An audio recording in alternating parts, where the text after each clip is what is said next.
Depressão e suicídio. Realmente é preocupante isso, né? Até o tema, o título que vamos apresentar aqui agora é um pouco preocupante e pesado. É preocupante, Ludwig. Tem crescido no mundo, é motivo de campanhas. No mês de setembro se faz o Setembro Amarelo para isso, para alertar, ser um mês de campanha intensa, alertando a humanidade, a todas as pessoas sobre o grande risco de suicídio. E a gente tem que alertar que o maior fator de risco realmente ainda para o suicídio é o processo depressivo, é a depressão. A depressão que é uma doença que muitas vezes é menosprezada e grande parte da humanidade não trata devidamente. Menospreza ou tem tabu, preconceitos, não busca o profissional para tratar. Antes de começar, a gente tem que dizer, a depressão pode ser tratada por qualquer profissional médico, não precisa ter, o psiquiatra é o mais capacitado, mas vários colegas médicos podem tratar a depressão e isso não pode ser deixado menosprezado, as pessoas não podem ter receio. Então é importante alertar, a depressão não é uma frescura, é uma doença, ela se dá por uma alteração de uma queda do mediador químico cerebral relacionado ao humor, há uma alteração bioquímica cerebral que favorece o processo depressivo e esse processo depressivo está relacionado ao grande temor que é a questão do suicídio, que está mais presente em pessoas que muitas vezes utilizam, abusam de substâncias, pode ser até medicamentos, de forma errônea, álcool, drogas, como um todo, tem uma história às vezes de trauma na infância, de abusos na infância, tem uma predisposição genética, então realmente há uma tendência maior. A depressão, o suicídio é mais eficaz, é mais feito com maior eficácia pelo homem. O homem é mais competente que a mulher nisso, ele ganha. Ele, quando ameaça o suicídio, ele consegue concretizar o suicídio com mais eficácia do que a mulher. Tem crescido, é maior na questão nos jovens, a idade de um adulto jovem. E tem crescido também, dá um alerta, nas pessoas acima de 70 anos, principalmente as que moram só, a questão da solidão, o isolamento social. E mais frequentemente nessas pessoas acima de 70 anos, nos homens, os homens viúvos, os homens que moram só. Apesar de nós termos mais viúvas que viúvos, os homens vivem menos que as mulheres, a expectativa de vida da mulher em nosso país é 7 anos maior que o homem.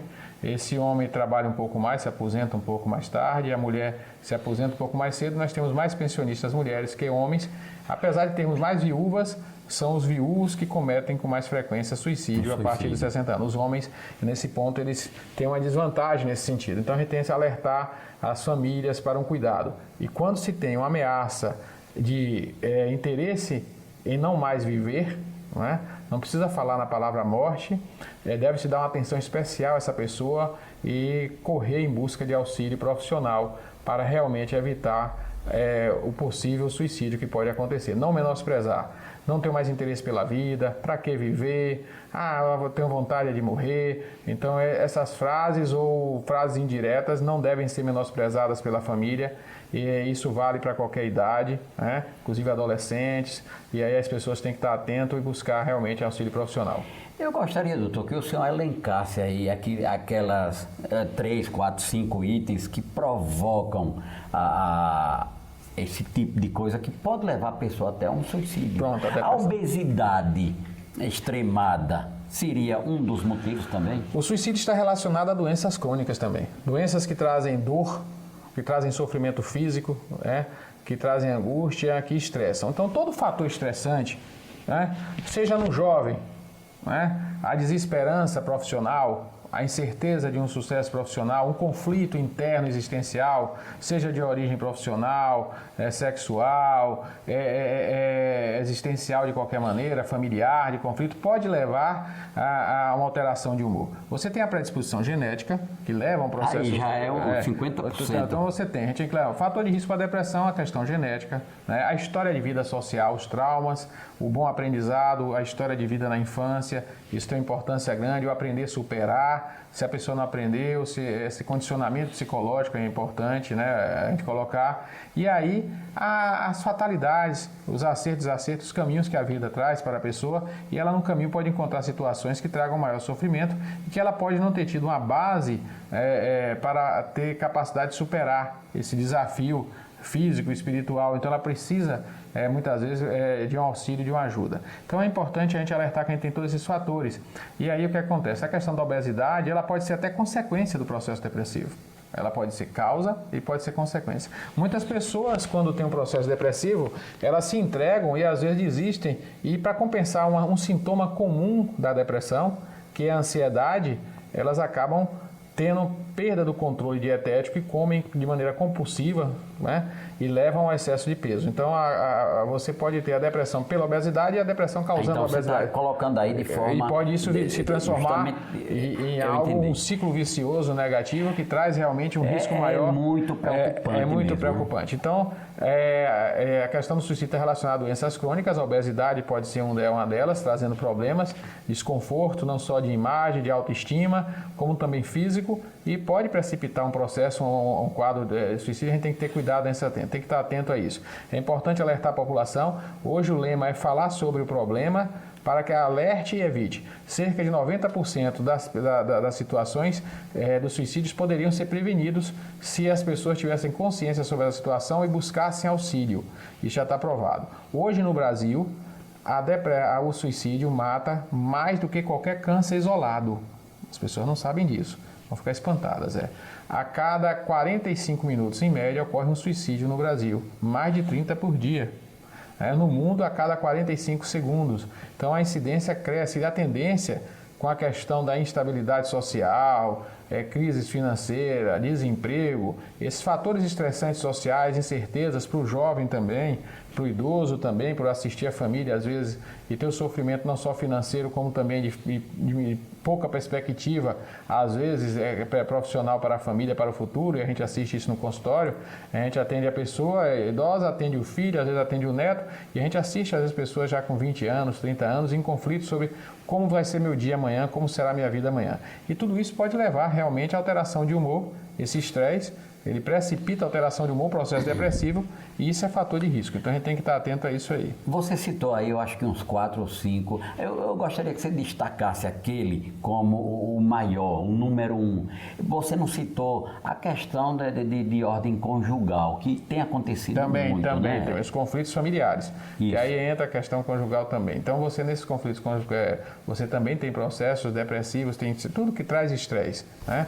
Todas as situações de estresse, heranças, a gente assiste a questão de partilha familiar, todas essas situações que podem levar a conflitos. Se você não tem um bom preparo e tem uma predisposição, esse fator estressante pode precipitar um processo depressivo, e todo processo depressivo, a depender da intensidade, se é uma depressão grave, tem a questão, se manifestar a questão sobre desinteresse pela vida, isso é fator de risco do suicídio, merece a campanha de alerta, e é bom dar atenção ao próximo, é bom conversar com as pessoas que não estão bem, se possível fazê-las ficar mais abertas sentimentalmente, até se quiserem chorar, deixar chorar, aprender a ouvir com amor ao próximo, com carinho, ouvir e encaminhar, se possível, a um profissional, convencer, primeiro ouvindo, tendo paciência.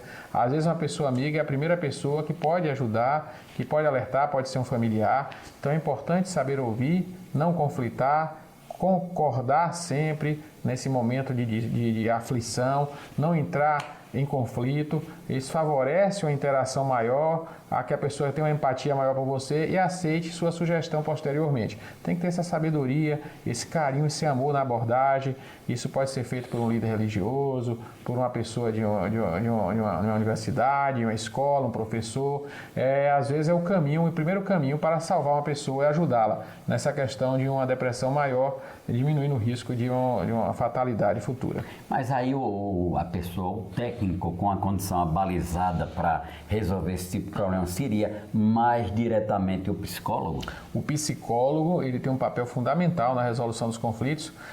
Se essa pessoa consegue desabafar, chorar, a gente já fez um programa sobre os benefícios do chorar aqui, a importância da lágrima, a gente já falou sobre isso. Se as pessoas procurarem, vão achar. É bom até para baixar a pressão arterial, né? Tudo. Então, chorar. Então, um bom profissional, um bom psicólogo, que vai fazer essa pessoa realmente, vamos dizer assim, de compensar os seus conflitos, desabafar, ela vai ficar mais aliviada a cada sessão. Isso é muito importante no processo de tratamento da depressão. Tem a terapia comportamental cognitiva, hoje aplicada por alguns psicólogos, traz um resultado bom. E pode ser feito tratamento conjugado com tratamento médico. Se precisa usar antidepressivos, um alerta grande. Reiki Master também, né? Tem vários. Hoje em dia tem até testes, mapeamento psicofarmacológico para ver quais medicamentos a pessoa tem melhor afinidade para usar menores doses. Já faz teste, esses mapeamentos, painéis psicofarmacológicos para estudar no perfil genético da pessoa qual medicamento ela tem uma resposta melhor para a depressão. E um alerta grande: nenhum tarja preta é antidepressivo, nenhum sedativo, medicamento feito com receita azul é antidepressivo. Ele é sedativo que pode ser usado no momento de ansiedade durante um processo depressivo. E as pessoas, às vezes, têm pelo contrário. Muitas pessoas têm ansiedade e por consequência do uso do sedativo. O sedativo verdade. Pode causar depressão. Isso aí que você tarja coloca preta, agora é muito importante. Isso é importante, viu? alertar. O tarja preta pode causar depressão. Depressão. Alivia a ansiedade momentaneamente, mas a longo prazo pode levar a um desânimo, a uma falta de alteração. Ele não é curativo, ele apenas ameniza. Ameniza o sintoma da ansiedade. Então tem que ter uso adequado pelo profissional, revisão, não ficar usando de forma aleatória, tentar ter um controle, ter um cuidado, um carinho grande nesse sentido. O tratamento da depressão deve ser muito bem feito, com muito carinho, e hoje você tem várias alternativas maravilhosas para amenizar sintomas e ter menos efeitos colaterais. Então é importante dar atenção a isso. E aí a gente tem que falar da prevenção. Sim, terminar o programa falando a prevenção é muito importante, né? Como prevenir depressão, como prevenir o risco de um suicídio. Aí a gente tem que falar em algo que é importante: condicionar o ser humano para a superação, para enfrentar as adversidades. Já falamos aqui antes. Então é importante que essa pessoa aprenda desde jovem que os desafios podem ser superados, e só vai entender isso e vai viver isso quem realmente cresce e cultiva a fé em seu ser. E a fé é realmente talvez o maior fator preventivo para um processo depressivo ou até um suicídio. Então, ter fé que vou superar, ter fé que, por pior que seja a situação, ela tem um porquê e eu vou ter algo de bom ao final. Então, acreditar na superação. Então, isso é importantíssimo. Por mais difícil que seja a situação, eu vou poder superar. Então, se eu cultivo fé e acredito que, por mais